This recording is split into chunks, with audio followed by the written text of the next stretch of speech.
ಇದು ಕರಿಬಾಳೆ ಅಂತ ಹೇಳಿ.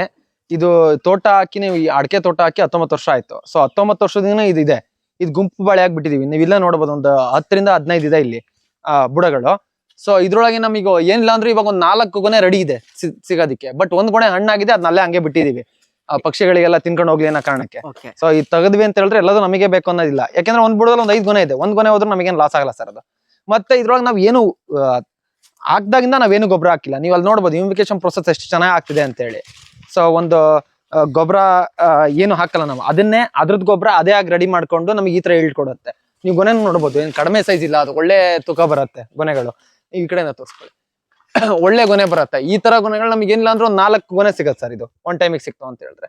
ಸೊ ಈ ತರ ನಾವು ಒಂದು ಗುಂಪು ಬಾಳೆ ಹಾಕಿ ನಮಗೆ ಏನು ಖರ್ಚಿರಲ್ಲ ಸರ್ ಇದ್ರೊಳಗೆ, ಏನು ಇರಲ್ಲ. ಒಂದ್ಸತಿ ಹಾಕ್ಬಿಟ್ರೆ ಸಾಕು. ಅದ್ರ ಕುನ್ನಿಗಳು ನಾವು ಕಡಿಬಾರ್ದು, ರಿಟರ್ನ್ ಕಡಿದೆ ಅದನ್ನ ಅಲ್ಲಿಗೆ ಬಿಟ್ವಿ ಅಂತ ಹೇಳಿದ್ರೆ ಅದು ಆಟೋಮೆಟಿಕ್ ಆಗಿ ಬೆಳೀತಾ ಹೋಗುತ್ತೆ. ಸೊ ಏನು ಮಾಡೋದು ಬೇಡ, ಆ ಬಾಳೆಗೊನೆ ಕಡ್ಕೊಂತೀವಲ್ಲ, ಆ ಕಡ್ಕೊಂಡಾಗ ಅದನ್ನ ಕ್ಲೀನಾಗಿ ಪೀಸ್ ಮಾಡಿ ಅಲ್ಲೇ ಹಾಕ್ಬಿಟ್ರೆ ಮುಗಿದೋಯ್ತು ಸರ್.